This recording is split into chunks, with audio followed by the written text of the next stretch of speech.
So I figured we better get right to this because I don't know if you guys know, if you guys have been following along enough, you might know Gov does not like to do best ball content during the season. I love it. So it's a real divide between us during the season. But this is like one of the few weeks we can actually still talk about best ball. We can do a preview into week one. So this is kind of like our bow on the off season. Whether you want to take a victory lap, because I know Donnie might want to take a victory lap tonight about Isaiah Bond, who he was really excited about. He even broke the third wall and called me on my personal phone to tell me about Isaiah Bond and how good he was doing. So even got him in the best ball. He continuing the bit, so I love it. But this is kind of our like three-man booth almost. Like I'm not so much looking to build a lineup because I've seen a lot of people do that already, and I just think that's nuts. But I do think we could get to the structure of a lineup or an idea. And I can get to some of my ideas, but I want to get to the guys first, introduce ourselves, and then kind of almost what you guys forecast, what you guys want from week one. And then obviously we can talk some best ball near the end. But Gov, Donnie, how are we doing? All right. Got off work early today, had an early day. So I've just been enjoying my afternoon. It's been a very solid Monday for me. So been very nice. Yeah, Mondays are always really productive. They're like one of my longest shifts, but it's continual. Like usually I have broken up shifts, but this is my longest continual shift. Speaking of production, though, I have to mention off the top, just clarification. I know we're not that professional of a show, but we did have some audio popping last week. I cleaned up the audio. I think it should be good. Basically, I had my microphone too close to the screen. And that happens sometimes when I'm looking at a lot of best ball screens and making sure I hit the right buttons. So I do apologize for that, but I thought it was good enough to release the show last week, but I have made some adjustments. Speaking of adjustments, we talked about Joe Mixon potentially being great value, Woody Marks, with their Proxy Merritt, obviously we've been drafting best balls. He was skyrocketing. It felt like every week I'd watch a new person do a best ball draft. The stakes would get higher. The professional people would be involved. The money would be more. And he was just climbing up the best ball ranks.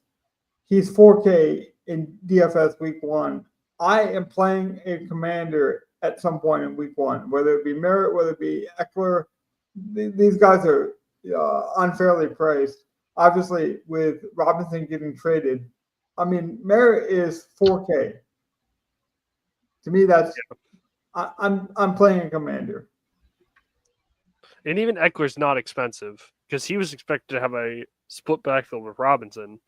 So I can't imagine he's more than 56. I think he's cheaper than that. I have to look because like my preset was basically Merritt, and then that was it. I'm just saying, like, I want to be off the top here. Oh, 48. Oh, my gosh. Yeah, I was going to say, I thought he was under 5K.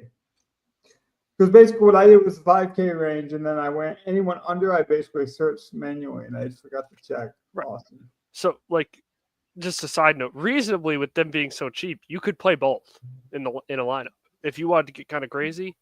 You could. We talked about that yesterday. You mentioned like you could do that. I think that's too much savings because there's also wide receivers that are really. There is. And week one's always going to have so much value. Yeah, like in Buka, if you wanted to move over to wide receiver, they did not price for him to be the number two. They thought obviously McMillan would be the number two. He got injured, so he's looking highly questionable. Let's call it.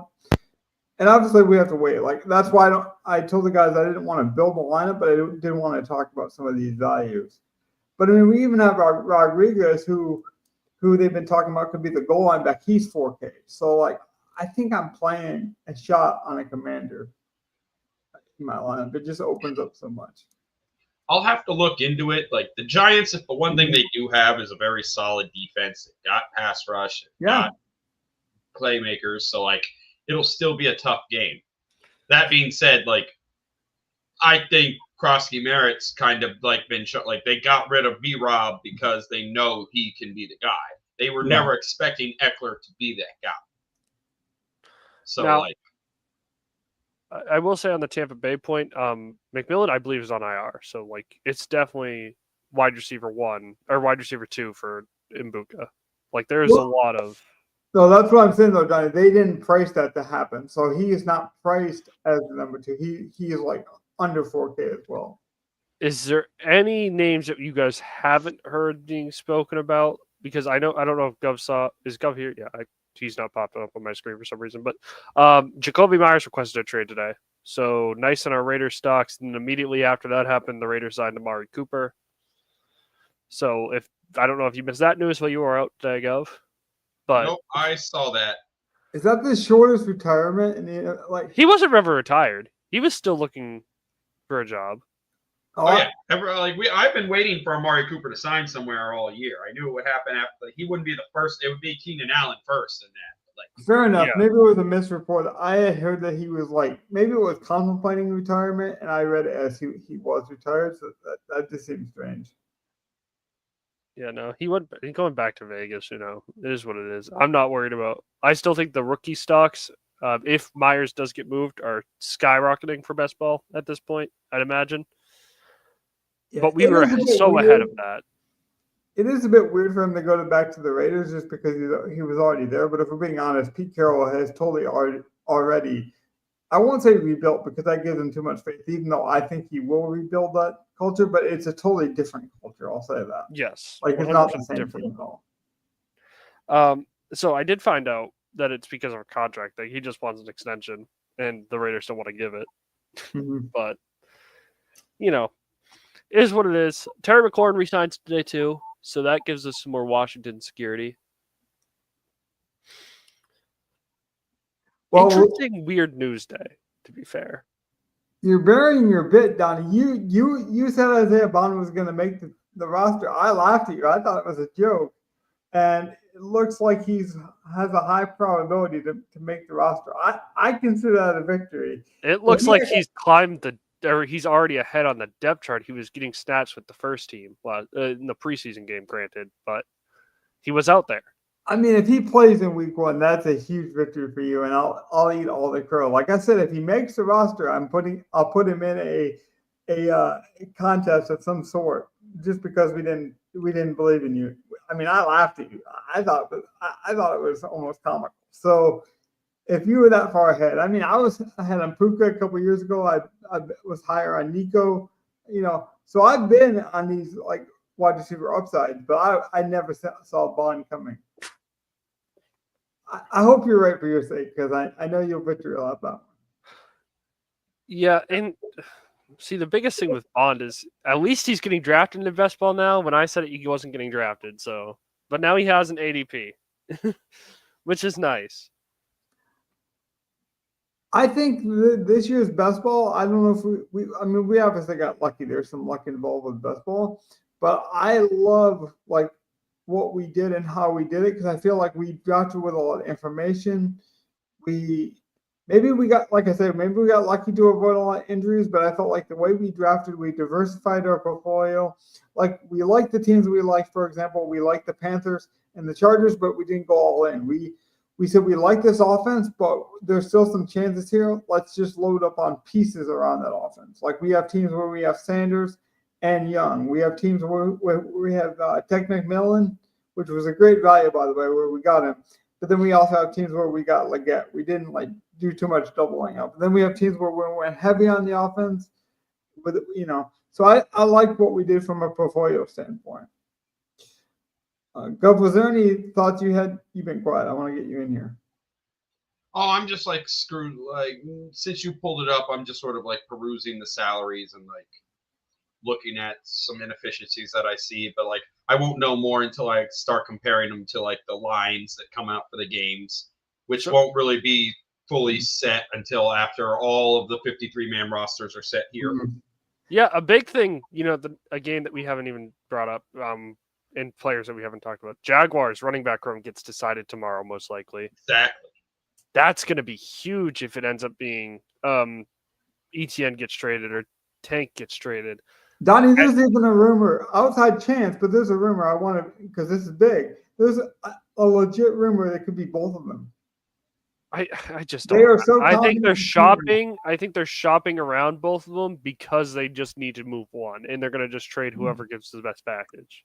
I agree, but what if both of them came back with a good package? Like, because I do think there's a chance because they offer so much difference in terms of what a team might be looking for. If two teams just blew their socks off, I could definitely see it happening. And Maybe I think that's a risk when they should be trying to be a playoff team at this point, not selling assets. yeah, But but it's just not the spot they're in to be selling assets like that. I will say of all the upside guys who've really climbed up best ball and ADP rankings, the only guy that we don't really have much of that I'm like, oh man, this could come back and bite us is Coxie Merritt. Like everyone else we have a Tootin share. We have a lot of Coca shares. Like before Coca was even being talked about. I mean, me and Gov were high on Woody Marks, when he was falling in DK tremendously. Like just a couple of weeks after that, Gov, he was going up like a round or two higher. We got a Tesla share when people didn't know about that. There's still a chance that Tim Patrick starts over a guy like Tesla, but I mean that worked well. Donnie was obviously higher on the Bucks than most, so we have that stacked up with Mbuka and then Baker. That got so lucky though. Again, that's worth to. That was based off injury luck that stocks went up like that. Sure, but like it's not all luck, and I think that speaks to the three of us just like approaching football differently, and then coming together with this melded mind and just really finding the value. And Mbuka is too cheap on DK, so like I've been. What's his price? Can you pull it up? He's under 4K. He has to be. I'm pretty sure I looked it up. Let me actually just pull it because I wanted to pull up Christian McCaffrey too at some point. Let me remember to do that.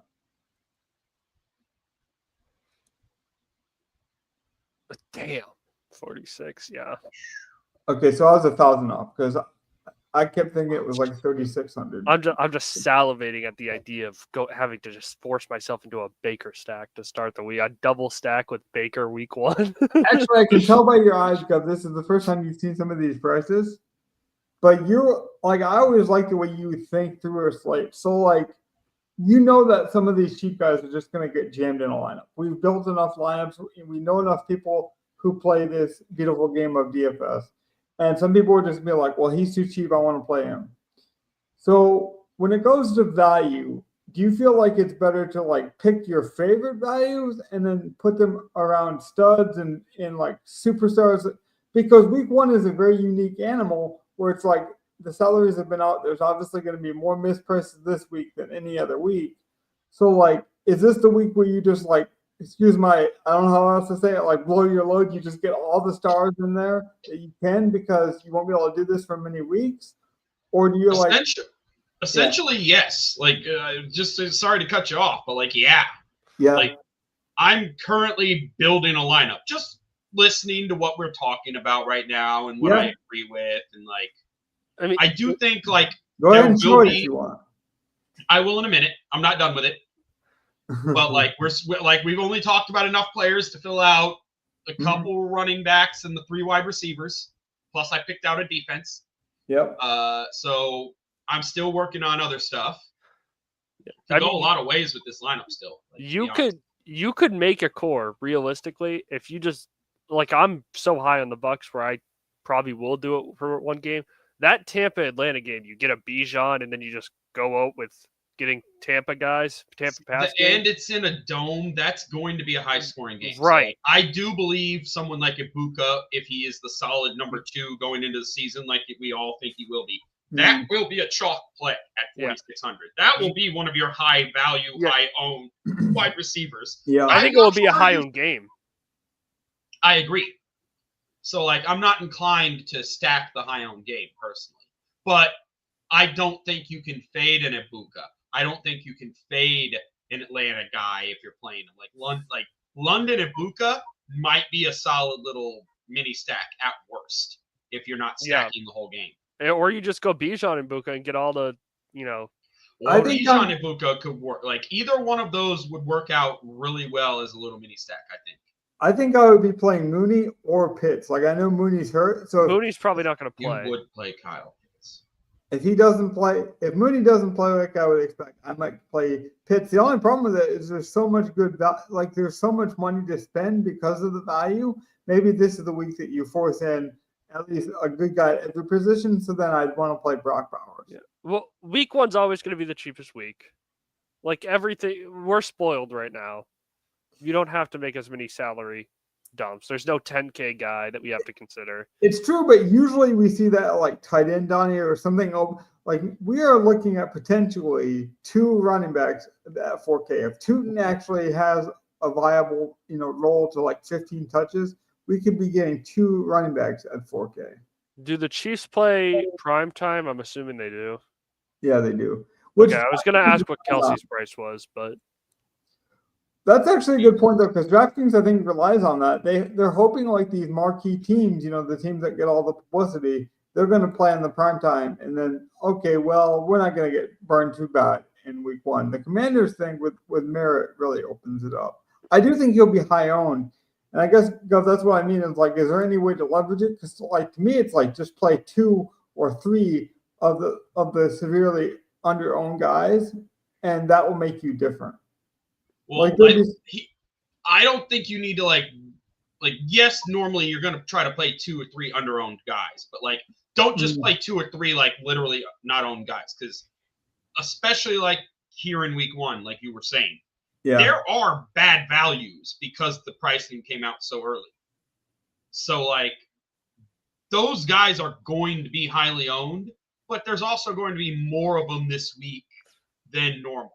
I mean, so I don't mind having like I might have Bill Merritt and Ibuka in a lot of lineups, even though they're both probably going to be highly owned players because of how cheap and how high value they are. Mm-hmm. But there's probably also going to be 2 or 3 other good values on the board that I might not play that everyone else is going to. Good point. If you had to guess, what do you think the highest owned stack will be?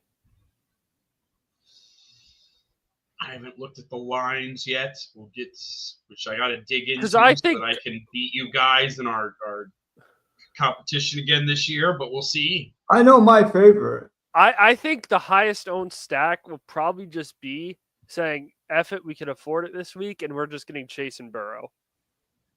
In hoping they just splash Cleveland is a maybe, but like it's in Cleveland, so the weather's not going to be like great. It's September, so you don't know that for sure. It's not snow, it's wind. Wind happens all the freaking time off the lake. Mm-hmm. I do agree that Joe Flacco does have like a Jameis Winston like kind of cult. Like people love the high risk, the like throw it around the yard kind of mentality that he brings. And that Bengals defense is terrible. Yeah. Still. Well, to your point, Gov, or not, to kind of marry your 2 points together, you could play a Chase and then a Flacco and then get a lot of that game, and basically the price wouldn't matter. Well, I was meaning Burrow and Chase, and then just getting value other places because you can easily afford it. I mean, it's week 1; you can afford whatever you want to afford if you really try. Exactly. There's going to be value everywhere. You don't really need to worry about if it's super high owned. If you want to play, everyone's going to be playing. Like basically, everyone's going to be playing value. So just playing a low owned piece to a stack automatically makes you different. You can play all the value around it, and that value is not going to be 40-50% owned because there's only 2 or 3 on a slate. There might be 5 or 6 pieces of value on this slate because of the misprices. And that's what I was thinking. There's basically, I think you misunderstood my kind of lead in there, but there's so much value that I feel like you don't got to worry about getting different. Like there's so many guys that like, I feel like so many weeks, like you've listened to like 3 or 4 podcasts and everyone knows the value guys, but I think there's so many different ways to build that the ownership, like you said, will be spread out. Right. Like that's sort of what I mean. Cause like week 1 is the week where it's like, we don't have a lot of data on the season. These teams are all brand new. It usually takes 2 or 3 weeks to get like snap data to see how teams are trying to play offensively and defensively. So go with your gut. You like this value, go all into it. 100%, yes. Yeah, that's great. Donnie, you have any, like you talked about stacks. So not saying you would just play a high leverage stack. Like I'm not going to hold you to a name, but you said Chase and Burrow, but you would play like, an elite quarterback with an elite wide receiver. And if I believed it, I don't know if I'd play Chase and Burrow because I literally think they will probably be the highest owned stack in the league in this week one. I'd be shocked if they're not at least top 3. And if I'm going to take on ownership, I'd rather just take on merit. Yeah. But, especially when you could just, there's the Puka, Nico Collins, Rams Houston game. Like, that's kind of appealing. There's other games I think that are more appealing.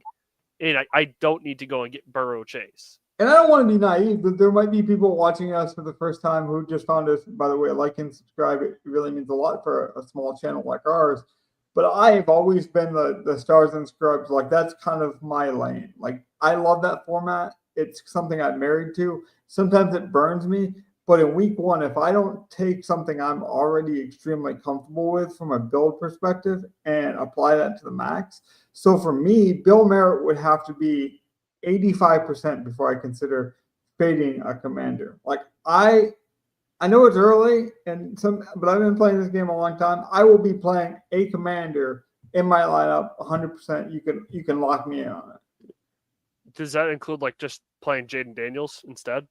Yeah, like I'm playing a commander. Like either I'm going to find value elsewhere, or that is going to be my value to like do some unique things. Because so many people, to your point, will play merit that if you wanted to fade it or you get away from it, you could play an Eckler, or you could just be like, no, I'm going to play Terry McLaurin and Jaden Daniels because of all the controversy in the offseason between those two.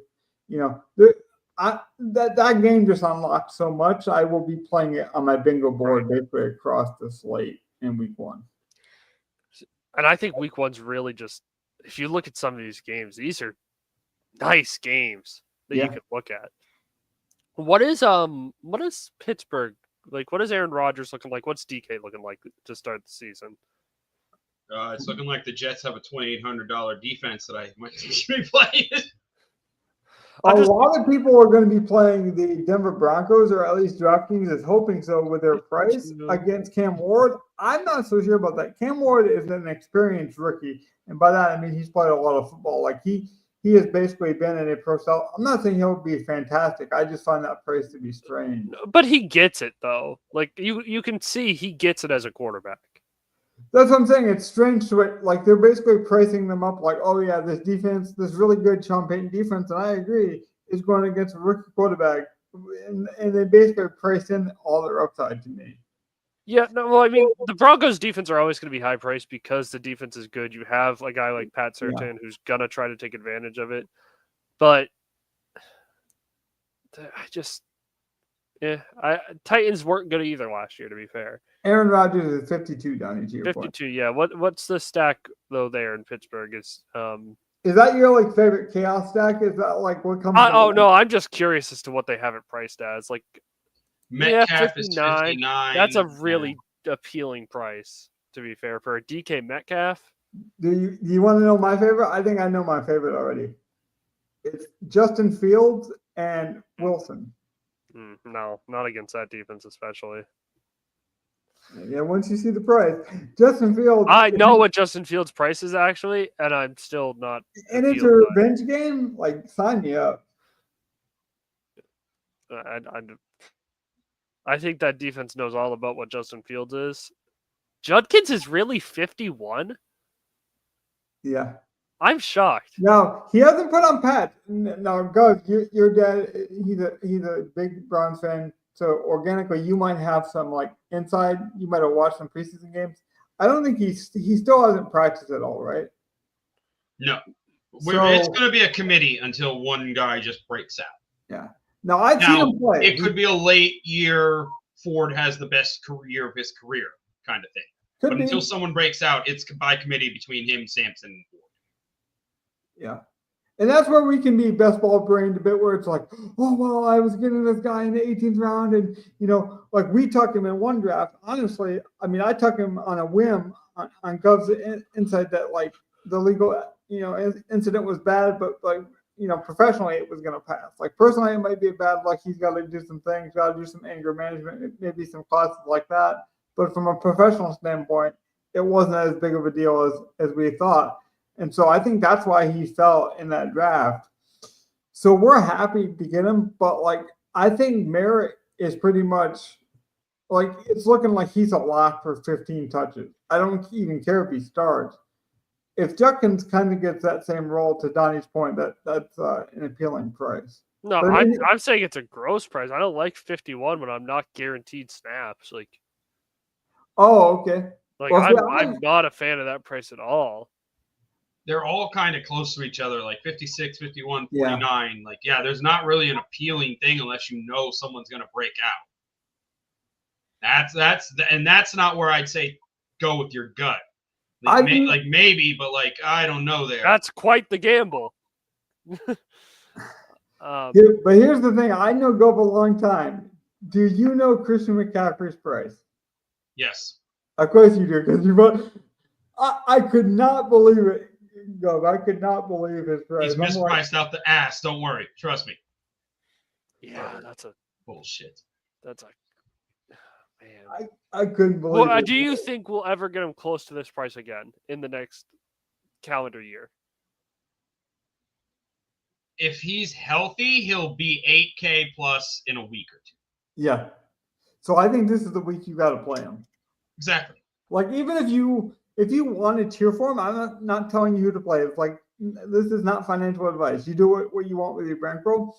But if you've been a fan of him, if you like want to cheer for the talent, cheer for the upside, this is the only week you're going to get him at this price. Like basically what I'm saying is don't get too cute thinking like, oh, I'm going to wait one more week. I just don't think Christian McCaffrey's that guy. I was really surprised at Gibbs' price. And not so much his price, but just like. What is Gibbs at? Bring it up. I'll bring it up. But I felt like the top running backs were just strangely priced. I think that's more my point. Oh, wow.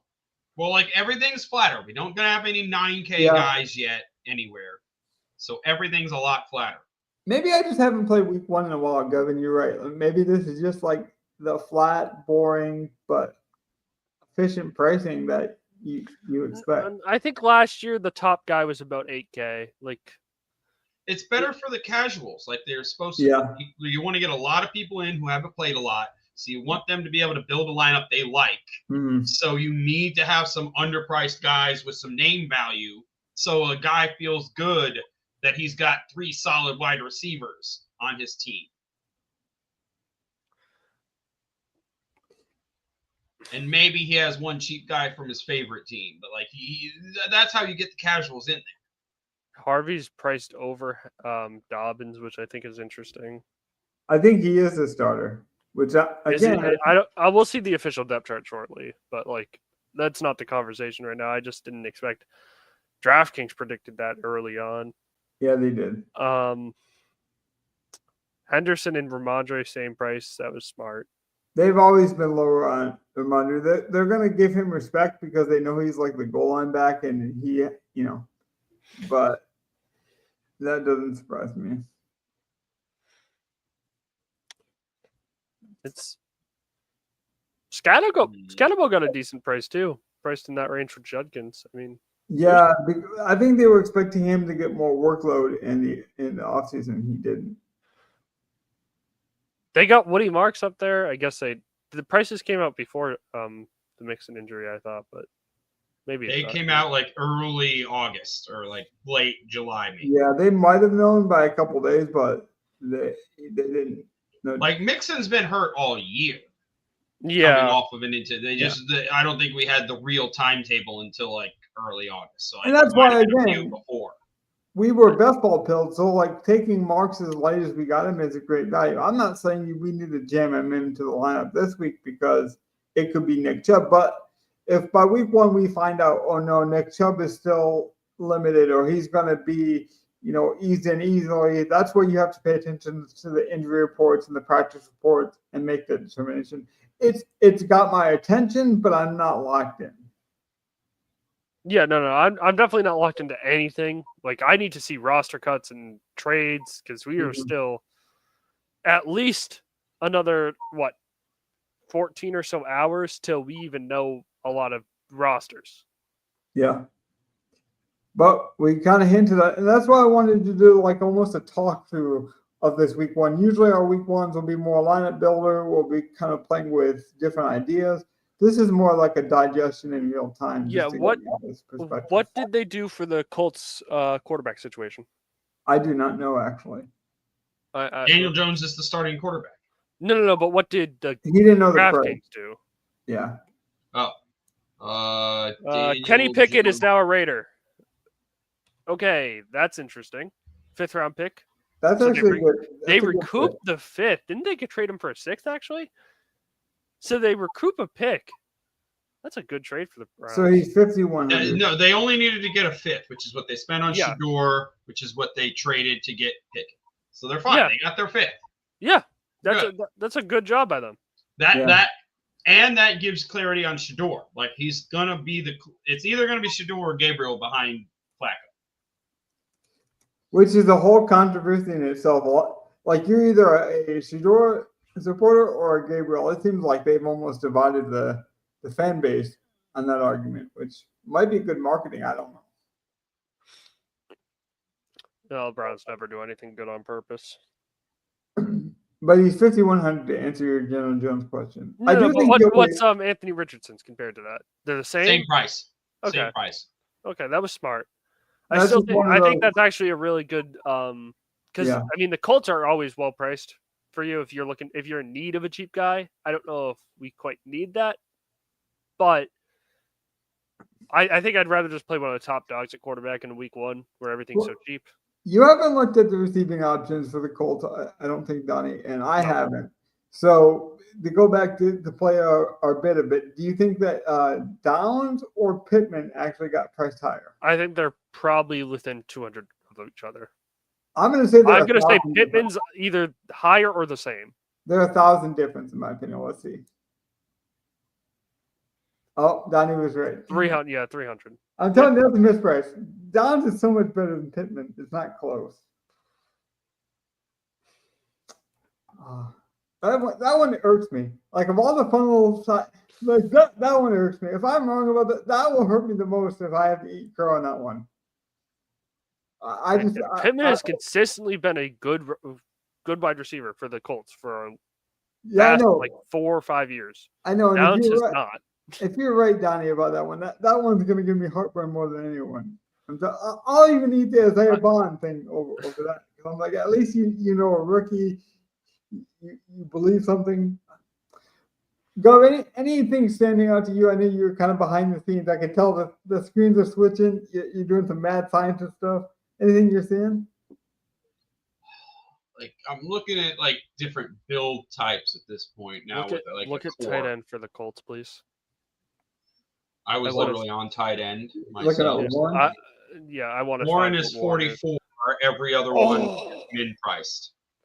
They gave him a decent price.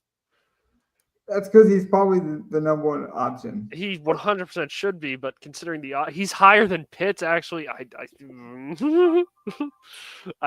You, Pitts, man. No, I'm not playing Pitts at 4,300. He burns you every time at 4,300. Every time. I'm probably playing a lot of this guy, Brock Bowers, because I don't think he's high enough. Well, no one's high enough. We already know that. No, there's not a single person. No, but like, look at the wide receivers and look at Bowers. I think Bowers is just as good as most of these wide receivers. Yeah, I mean, if you put it in this way, they're basically saying, price range wise, he is a top 10 target in the league. He's right up there with those guys. But I think from a talent perspective, he's better than Neighbors. I mean, like that, if he was just strictly a wide receiver, and you were like, he's gonna play the wide receiver. It's sad though. Like as good as those 5 guys are at the top with Chase and Puka and that, I just want to play every dude who has a $6K price tag. Yeah. Like, just give me BTJ and Evans and Tyreek. Yeah. Or London. Hey, all right. We've talked about this for 2 years in a row now. I think I'm finally out on it, but I Why did it say worked? last Why it's year. worked out? I did say last year I'm gonna play Tyreek Hill in the first month of the season every single year until he doesn't have that big game. I'll definitely play him in week 1 because he has it. Like, even last year, he had like 20-something fantasy points week 1. I know every year it works. Like it seems almost foolish to not do it every year. Okay, Donnie, I'm gonna put you on. Why is in there? I'm gonna put you on the spot then. Who's your bring back for the Colts? Assuming you had to have to bring back. If I have to have Tyreek bring back for the Colts, my bring back to the Colts is no bring back. I'll just leave him there by himself. So I'm not playing that game. I can find better value somewhere else and get raw points. Okay, so he's literally your one off. Then yeah, he is my one off. You wouldn't play Tua. You're not doing any of that. No. Fields is my favorite upside cheap quarterback. Have you found anyone yet? Again, I don't know if I need a cheap quarterback this week. There is no problem playing Daniels or Burrow or Mayfield. If I want a guy who I just know is going to get me steady points at a cheaper price, I'm going to just play Bo Nix. Am I wrong on that? That's the one I'm sort of looking at. Like I'm not really afraid of Tennessee.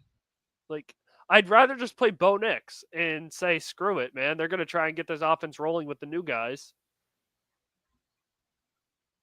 And the most consistent piece in the backfield for them is always Bo Nix. So just hand it to the most consistent guy. Yeah.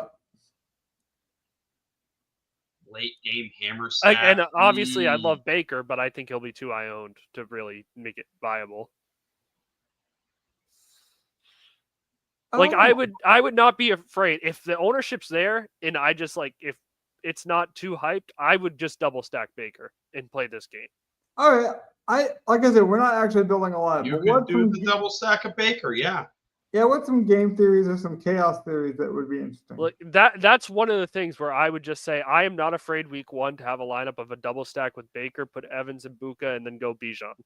Oh, I just finished the lineup. Oh, don't show that to everyone. Please don't flash that on screen. If you do, just like 2 seconds. Like that's pretty. Okay. Oh. So, Donnie, you got to go for the count, and you got to count to 3. And I'm gonna flash it. You ready? I can't do it. I'm getting ready. You want me to do it? I'm just all right, ready? Okay. Now I gotta go back and pause it on the screen. There was no way of actually seeing that. Okay, I'll give you one more peek. Oh. Damn it, Gov. Damn it, I saw the quarterback. I will send it to you. Give me 1 second. I saw the quarterback, Gov. You suck. You're stealing my lineup already. Whether you know them or not, like what's some chaos theory, like stacks or potentials that you want to talk about? And then we'll get over to some best ball, like victory laps, essentially. I don't know what. It's interesting because I think like one of the most interesting stacks this year to me is probably going to be if he has any value as a quarterback, should end up being Trevor Lawrence and Brian Thomas. Yeah. Also, you can call out things that you think are stupid. Like if you think a stack is just going to be over-owned or over. I don't think you need to go with Trevor, but like you're playing Carolina, which isn't the greatest team, and Brian Thomas should easily have 100 yards almost every game. I think we can all agree with that. Is Brian Thomas like the superstar that we're all forgetting about? I was listening to a podcast. I think it was with Sean Siegel, and he was really high on Brian Thomas as a wide receiver. And he's like, everyone else is getting kind of, they're getting creative with their like number 1 picks to get different in best ball as the season kind of wraps up, so they can get these unique teams. And no one is taking Brian Thomas at the top of the draft. And he's still like 14. And he's like the best early second round pick you can have, I think. I mean, I've always liked Thomas over Neighbors. And I like both of those receivers, but so I've been higher on Thomas than most. And we actually got him in the draft, didn't we, in the second round? But no, in best ball, realistically, you can have teams with both Neighbors and Thomas, and that's insane. Yeah, not now though. I don't think, but we do have. No, now you could. You definitely could. ADP wise, it's right there. You drafted more recently than I have. Thomas has not gone up. He's 14 still. Yeah. which is just crazy to me. So what would you do with this if Donnie forced you to have Trevor Lawrence and Thomas? Because I do think he'll be the wide receiver that gets slept on. He will be forgotten, especially because it's against Carolina. I think he is the receiver out of this. That's why I asked him, because it's his favorite team, so he might have like a sneaky bring back. Like, do you do sneaky? Do you just pay up for another rookie and Tez? I think you just take Tet. Like, your really choice is which Jacksonville guy are you putting with Lawrence? Like, we're saying you have to play Brian Thomas, and then you just like, what do you pair it with? And it's you have him with Brian Thomas. Like, I'm not sure you need to double stack Lawrence. No, but so you just play Tet. You don't just go with He's only 52. Like, Legette's 42. You could do that. You could go Thielen. I mean, I think if you go cheap, you go Coker at 37. But I'm not sure you need to take that dart throw. Yeah, Coker's like if you're doing that, I think I'm stacking Bryce. I think I'm going Tet, Coker, BTJ with a Bryce stack. I'm scared of playing any Panthers receivers till I see snap counts. I need snap counts. I'm sorry.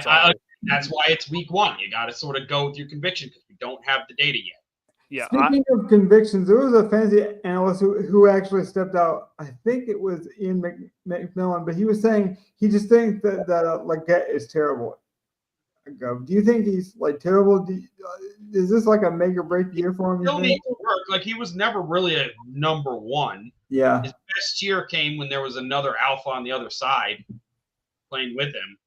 So, like, I do think he needs a good wide receiver 1 to go with him. But that's what Tet can be. That's what Tet pressure off him. And now Leggett should be able to have a much better time with it. I mean, this is only year 2 for Tet. Or, sorry, for Xavier Worthy. Like, exactly. Both are young receivers. Like, talk to me again next offseason, and I'll see what I have to say about Leggett. Xavier Leggett. And to be fair, we traded up to the first round to get him. So you could actually wait until his 4th year to talk to me about it to see if I even want to take up his 5th year option. Like Leggett actually, he showed me enough his rookie year to show he could be a valuable asset on this team for the future. And he also could just be a guy they want to move off of eventually, and he'll stick around probably. We talked about what he wants. Like, he's a guy we have locked up for 5 years, but we learned that he needs another alpha guy next to him. So what did we do this year? We immediately went and got our number 1 wide receiver. See, we talked a lot about uncertainty in week 1. I love that Fields and Wilson know each other. They played in college. I think that matters. Justin Fields has always been kind of a cheat code in fantasy, like, because he has so much rushing upside. He doesn't have to be a good quarterback with how silly and creative this team can be. And like, that was the thing Aaron Glenn like gushed over. Fields was like, I couldn't stop him on my defense. I want this guy on my team. So he's going to let Fields do what he wants.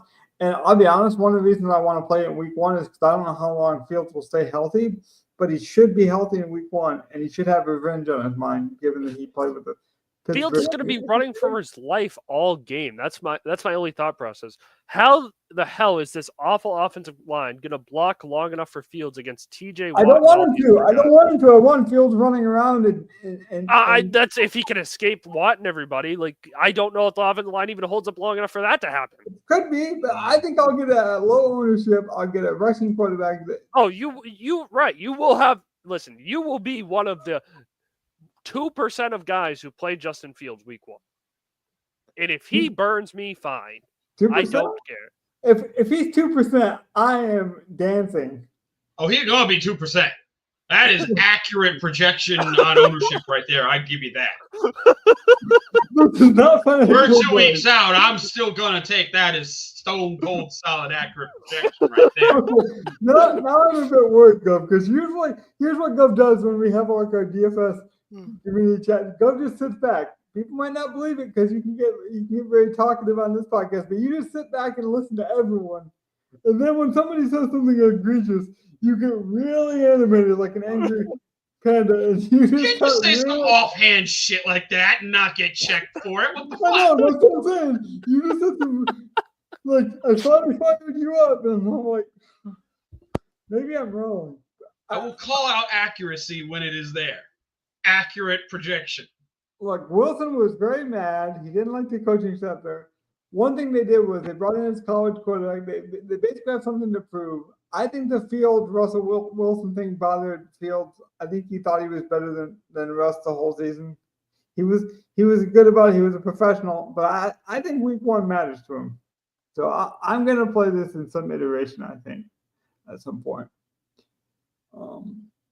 Anything that you've been like wanting to check out, or like I know we flashed your lineup up there. I do want people to go back and like and subscribe and buy into the bits, because we are having some fun here. But anything you want to mention, like in terms of things that maybe are going underlooked?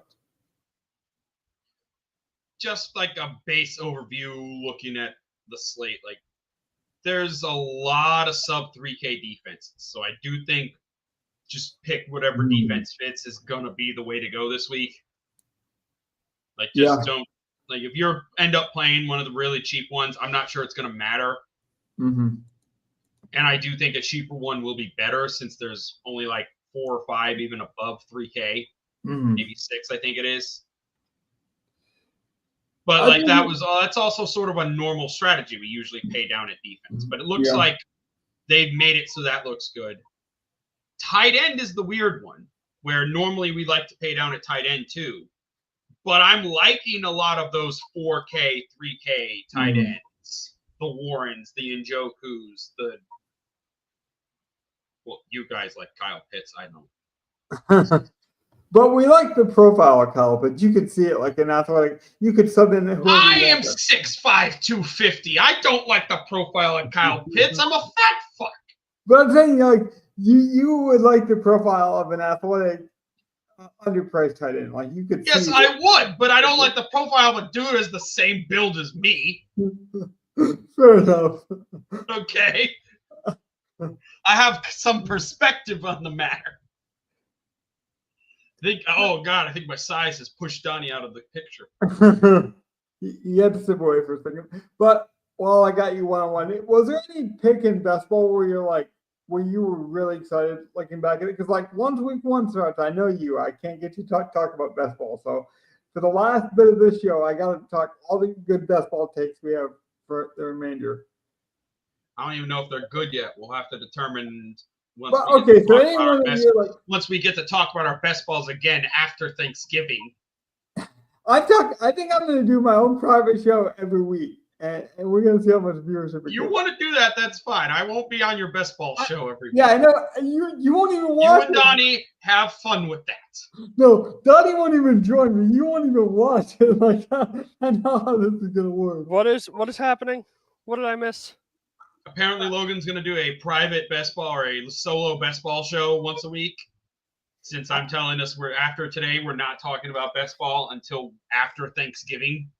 We'll look at our teams and see where we're at the last week or two before the playoffs. Yeah, I think week one's too early. Week one's way too early. Too many teams. Not going to worry about it. I told you guys I didn't want to draft another team because I take this. I want to be like the coach. I want to be like the foster parent to my players. I like love that. I like get into it. You know, like if we ever won something substantial like the Millie, I'm buying like the jerseys of all those players and hanging up in my office. Like they would. To me, it's like a story. So each week I get to tell a chapter of the story. So I'm really into it. I might not commit to it every week. I don't want to commit to that in all sincerity, but I do want to update it more than Gov would. But is there any guy that like you're surprised that we got? I got to be honest. We got incredibly lucky to get Tez where we got him. Like a couple days after that, it felt like he was going 2 rounds higher. I think you know what, you guys can laugh all you want. I'm surprised the other day was able to get Isaiah Bond still in round 20 after his preseason game where he was playing with the ones. Look, if you get half of the production that you believe that no one else is believing yet, like he could be a best ball winner for you. Like I truly don't understand how he's still going in round 20. Or it's actually 19 for ADP. He just fell to 20 in mine. Fair enough. So What was some of your favorite picks that we made though as a unit, just so people can follow? I'm biased for sure, but Thornton. But that's because he was just a guy I was high on early. That's odd. What's that, Gov? You got something? Some DK bias right there. What's that? Guess who's not in the pool?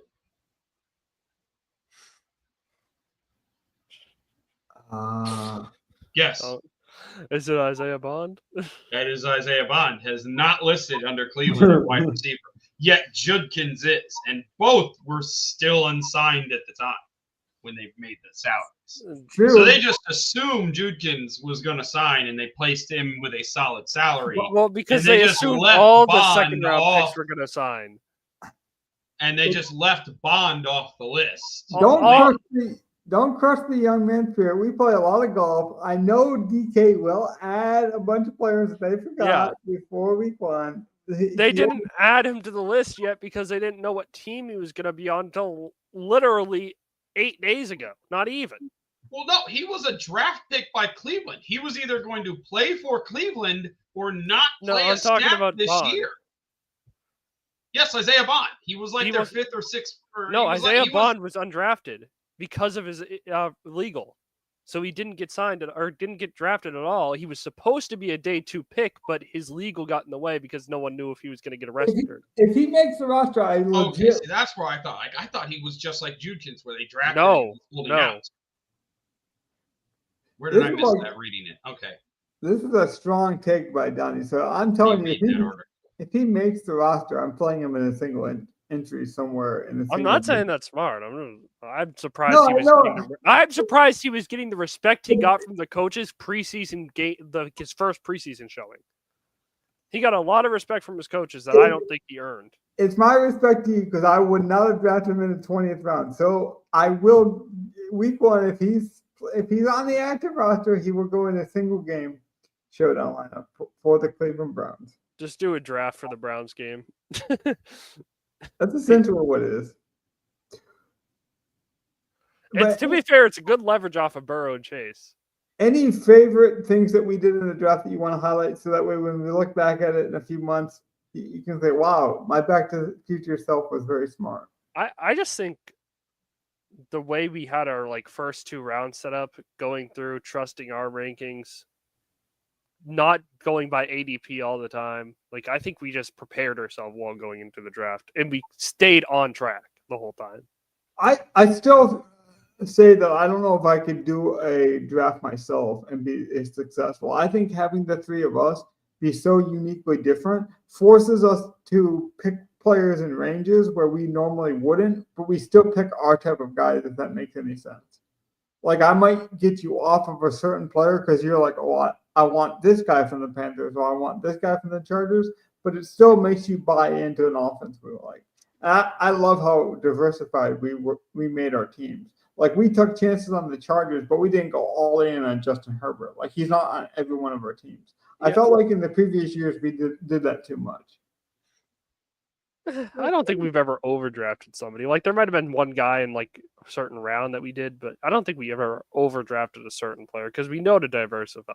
Yeah, I'm also excited because the only guy that we really drafted, especially even early, but I think the only guy that we drafted semi-high that's injured is Mooney, which doesn't seem like it's career and it's not season ending or anything. Yeah. So I'm okay with that. In my personal drafts, I have one injury as well that it's oh, that sucks. And that's Isaiah Likely, but Isaiah Likely should come back at some point and be able to make my roster. So I'm still upset I drafted Najee at all. That does hurt. That burns. Mm-hmm. At least we didn't draft him at all in our collective. And we have 2 shares of Hampton. I guess that's another good point. It's we drafted Hampton late in the first one, and then we liked his talent so much that we even bought again after he had risen. We didn't think he had risen enough. I think that's amazing. We have a team where we got Barkley. I was telling Donnie, we have a team where we got Barkley, and you guys should go back and watch these if you want a timetable. Well, we have the team where we got Barkley and Bowers. I don't think that's possible this week, right? If you were to draft again, there's no chance. And you could get it if Barkley fell to 5, which happens sometimes. But you need Barkley to fall to 5. I'm saying Bowers, though. I don't think Bowers falls out of the top of the second. Bowers is still top second kind of guy. Is he? Yeah, but he was 18 before, so he went from middle second to top second. Fair enough. So both would have to fall a little bit, but it's possible, not super likely anymore though. I think that one team, if I remember right, just off the top of my head, I'm gonna challenge myself. I think it's Barkley, Bowers, and Well, do we want to pull up our first team we did to see like the difference in like? Yeah, we can do that. What did we have? Well, I know we had a couple, but what was our good reach essentially early on? Let me actually know how to filter this. These are all of our teams. First millie, right? That we did. So it would have been our first millie. Yeah, this was our first one. Yeah. Our first one was Barkley. Bowers, Bucky. Yeah. Yeah, let's do that. We can look at some of the values. That's an insane 3-start. That's really good.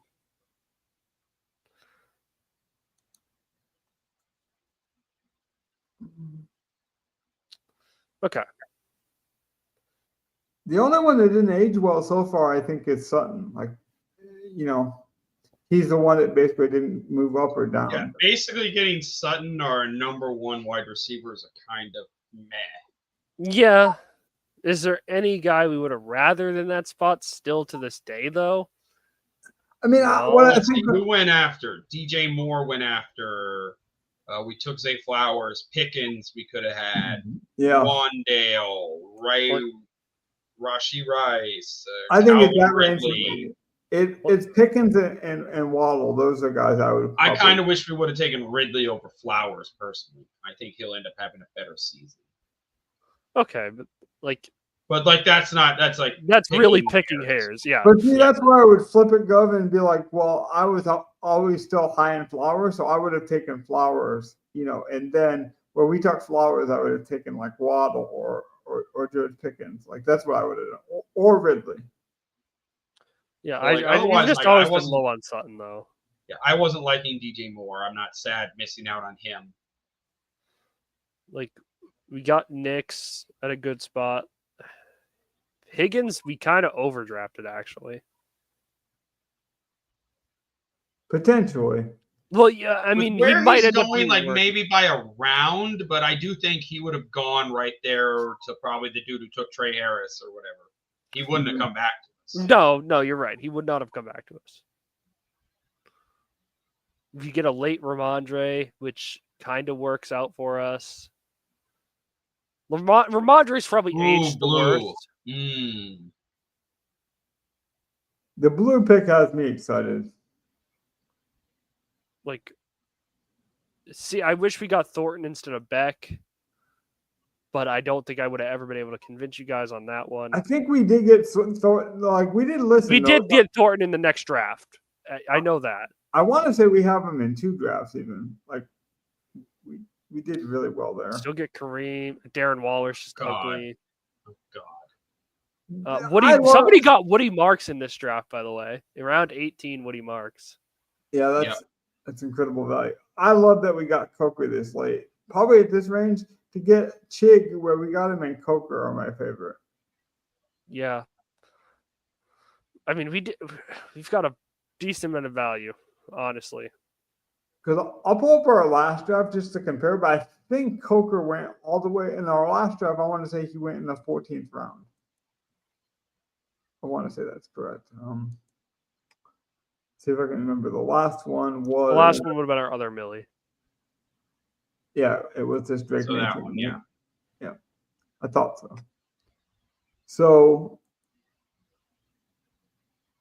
this one, I feel like this is a really fun team. I don't know how we drafted this well.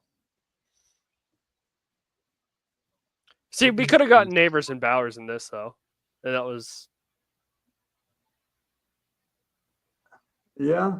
That would have been the ideal, week 17 correlation would have been Neighbors Bowers. but I don't mind getting Puka there and having just 2 solid wide receivers. Right. There's a world where Puka outscores. And we already had Bowers shares, so. Yeah, that's exactly it. I think if it was equal, I would have taken Bowers, but we already had Bowers. We had a Bowers team in the Millie where we got him later in the draft, so it's like, why take him early here? And we didn't mention it in the first one, but I told you how we diversified our portfolios, but it still believed in our conviction.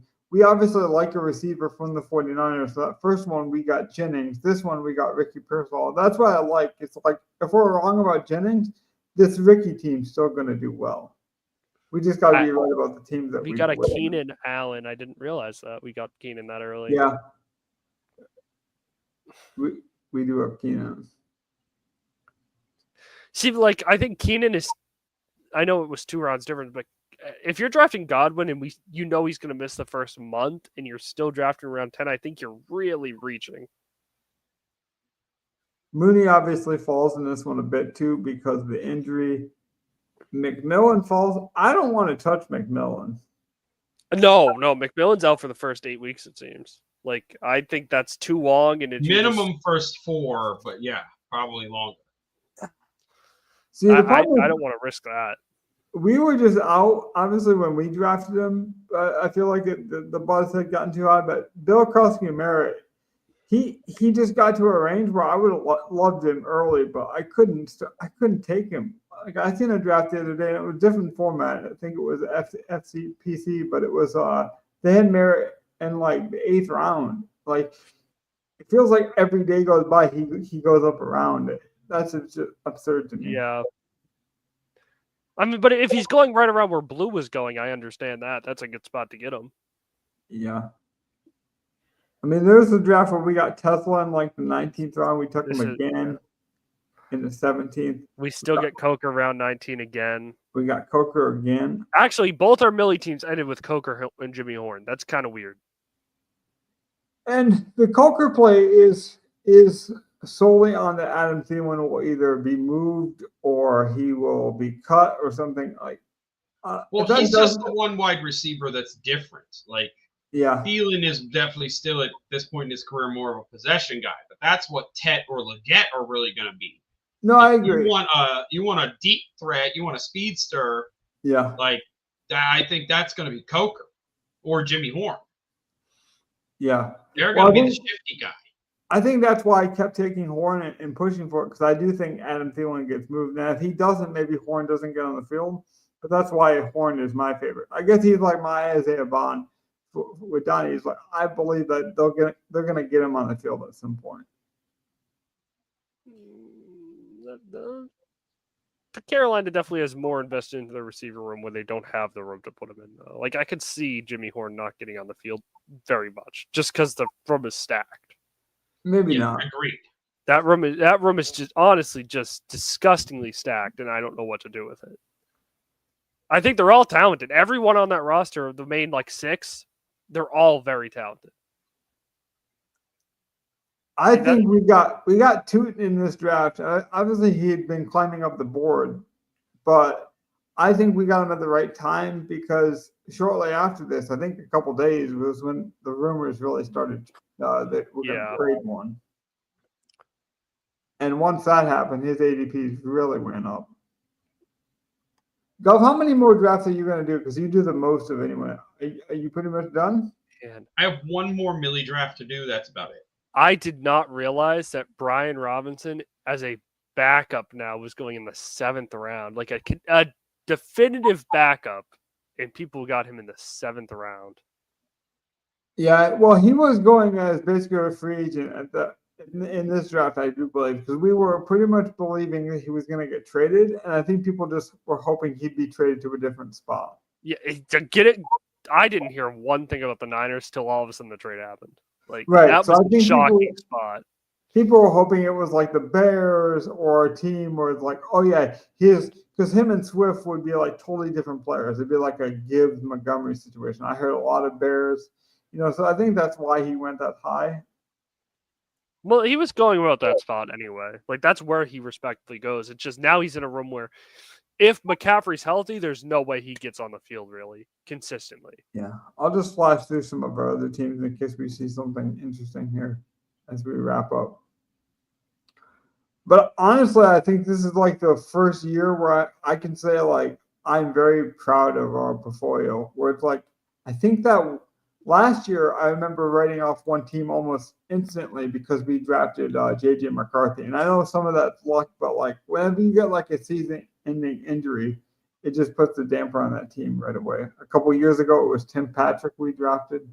We don't have any of those so far this year, so that's exciting. We'll look at this last team. You've definitely been pretty fortunate on the injury bug. Because I feel like this is our weirdest team. Like this is the most out there team, but we drafted in the 12th spot, which I hadn't done much at all this year. I like the all rookie running back squad. Yes. Yeah. Hey, we got good ones though. We got guys who should be starters potentially even in week 1.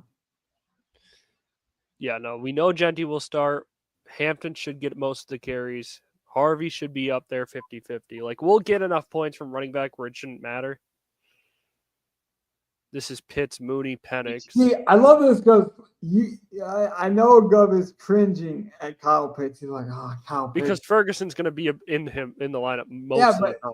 I'm actually cringing that our 3 wide, like we have BTJ, Evans, and then Downs, Jennings, Mooney is our 5 wide receiver core. And look at that hurts. That hurt. He's the 6th guy.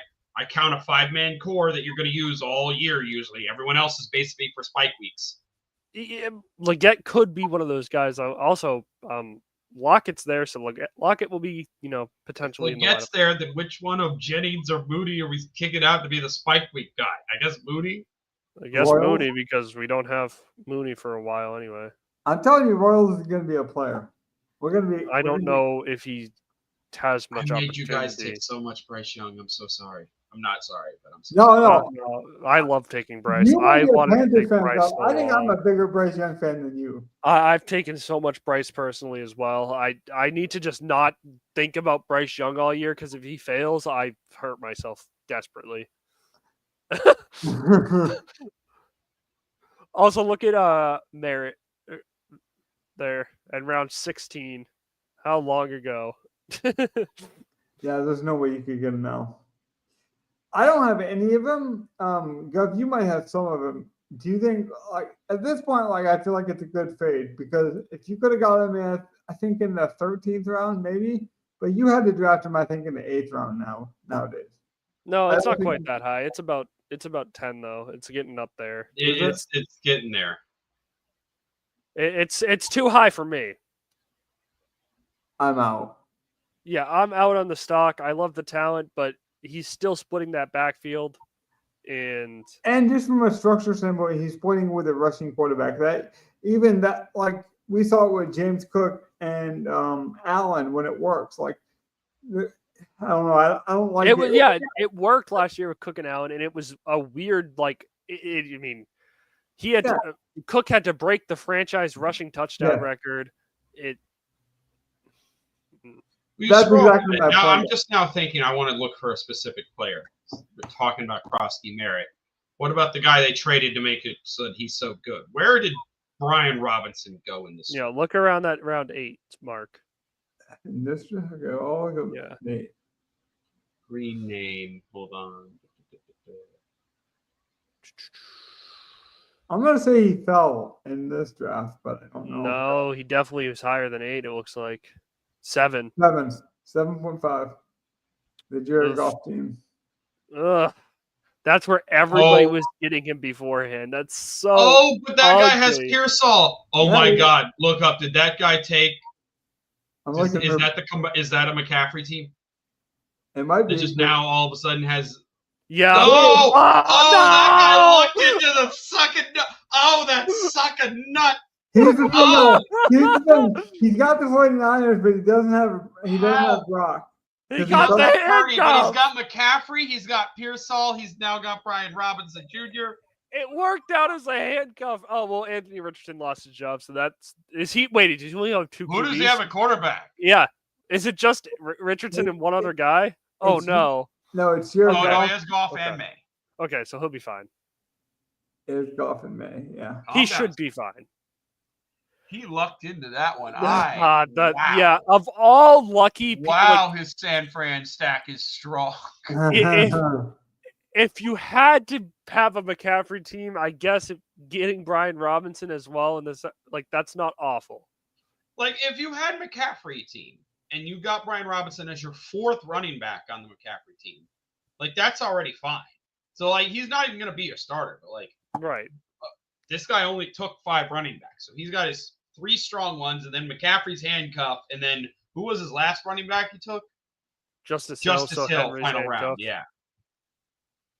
potentially. Mitchell goes right next to Hill, and I don't know what to think about that because Mitchell never lasts, and Hill has been everyone loves Mitchell's upside though. They're saying like, oh, this is injury related. He's going to come back fully healthy at some point, and he is super explosive. Listen, you can say, oh, he's going to come back fully healthy at some point, but it's been like 3 years now, and he's never been healthy. And let's be honest. Go ahead and laugh, Donnie, because you're right. He hasn't been healthy. But some people say when he is healthy, to them, you know what? Of Chris Johnson. Listen, when he is healthy is awesome when I talk about Zion Williamson too. Yeah. So hey, it's like that spin move that Johnson pulled for the Browns. You know, people got all excited. Like, it's easy to look good in preseason if you got some talent. Like, I'm not saying he's not talented, but we need it consistently throughout the year. Anything else you want to mention about best ball? Man, I just can't believe Anthony Richardson was around 14 QB at one point, and he's now a backup. That hurts. That really hurts a lot of people's teams because some people have 2 QB teams, and Anthony Richardson's one of them. Mm-hmm. Some of these last round picks don't make any sense. Like, this guy took Craig Reynolds. Hard. Yeah. Are you hoping that Craig gets traded to like the needy Dolphins? I just don't get some of this. Don't forget, I did a draft this past weekend where I had Kyle Allen picked in round 20. So yeah, that's just silly. Anyway, that's it. You can do whatever you want in round 20, man. What happens in round 20 stays in round 20. Hey, I'm proud of our round 20 this year. No IRs, no injury. I'm pretty proud of it. And we got Woody Marks in round 19 on this team. Oh my God. Dude, we were dancing. Like, No, there's no way we did. yeah, we got him super late. I know that. I don't Was know it why. 19 or 18? Or it was just the way Logan had the screen. I thought I was looking at it so bad. It's the way he scrolled up, and I just didn't see the scroll, I guess. We got him late. I was going to say, no, it was 15. It was It 15. was round 15, so it was like still back, the front part of the back quarter. Yeah. Eckler, by the way, round 15 is an awesome spot to give him. That was a great spot pickup for a lot of people that no one's really talking about. And I still don't mind taking the chance. We took in this draft. We took the chance that Terry McLaurin might get traded or not worked out. But obviously, I like the upside there. It's not like Luke McCaffrey goes to 0. There were worse picks to be made. Mm-hmm. Well, we didn't pick Luke thinking that Terry gets traded. I don't think that was a conversation. I wasn't needing Terry to get traded to pick Luke where we did. Yeah. But I would have been a plus. That's something. Upside is why you sold me on it. Like, I think you liked it regardless, but I like the upside that Terry would have got traded. So, like I'm saying, even our risky upside guys made sense. Anything else before we get out here? No, that's it. So I think that's a good little lead in. Let me get to a comment here before. See, people are coming back. People really do come back to the NFL. That's where we butter our bread. You know, we're happy to have it. Obviously, we're just diehards. We did cover the UFL, but I don't expect people to actually follow that from the NFL. It's still a niche sport. I'm excited I've been doing timestamps for these episodes, so I think people are going to be able to skip around. I don't even care if you skip around. I'd prefer if you watch the whole episode, but I think it's going to help the lineup, builders. I think it's going to help people interact with us and have fun with us. So whatever gets, more comments and more interest, I'm down for. With that being said, we will have our lineup builder shows pretty soon. I'm glad football is back. Peace and love to the people. Stay safe. Good night. Peace out, everyone.